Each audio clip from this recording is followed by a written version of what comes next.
I came back from the Paralympics, having won my first Paralympic medal, I went to the supermarket, was shopping for groceries, and a lady came up to me and said, "Congratulations." I was thinking, wow, this is so exciting. Someone's noticed. I finally achieved this goal. Until she said these words, "on being out of the house." And it was then that I realised that as a society, we have a very warped vision of disability. And perhaps we are actually having limiting beliefs, not only about people who have an obvious disability, but maybe our beliefs about what's possible for all of us are limiting what we can do. In a way, we're all disabling ourselves. I also wonder what would have happened to that woman if I'd mentioned that I've been around the world for 6 months travelling by myself. So I decided to type into Google disability, and look what came up. Do I look like, and did that photo look like a lack of physical strength? My idea of the disability was I use a piece of assistive technology to get around, cause a wheelchair, and now my physical impairment is gone. So what's my real disability? What?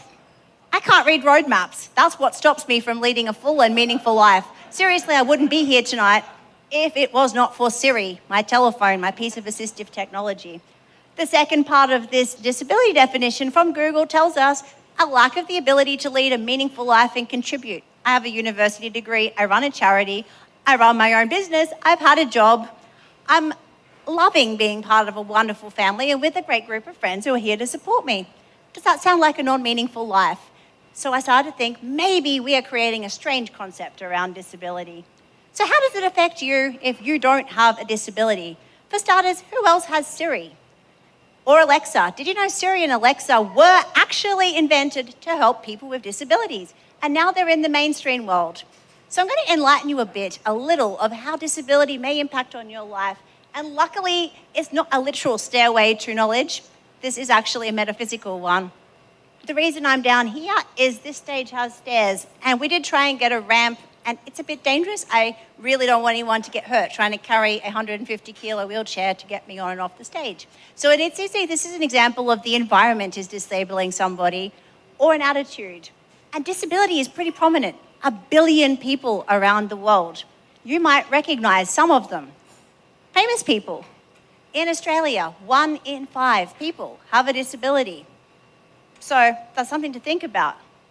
And the way we think about disability fits in 2 models. The medical one, where we try and fix the person because there's something wrong with me. So I spent a lot of my childhood in standing frames in hospitals, but I prefer the social model that says, if we have the right support and the right environment, I'm not disabled. Luckily, I was given the gift of disability at an early age when I had a childhood car accident, so I just learned to climb the ladder on the slippery dip with my arms, not my legs.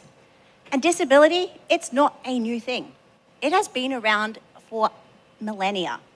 There is a picture of a Roman emperor on the screen right now. His name is Claudius. Now, he had physical and intellectual disabilities, and nobody believed in his ability, so much so that he was put so far down the line of succession that they didn't even bother to assassinate him.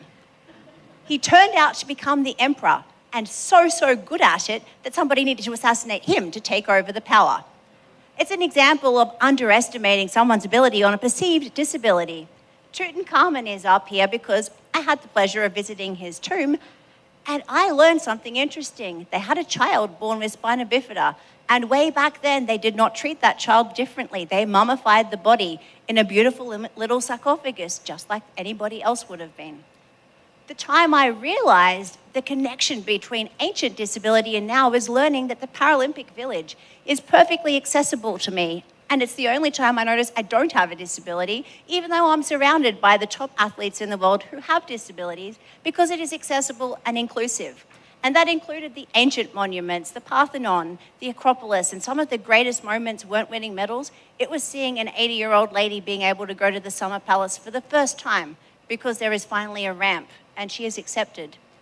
So we can't be what we can't see. If we don't see people with disabilities living normal lives, we don't realize disability is just a part of human diversity. It actually gives us much more interesting, dynamic discussions. So, what does that mean for all of you, and what parting message?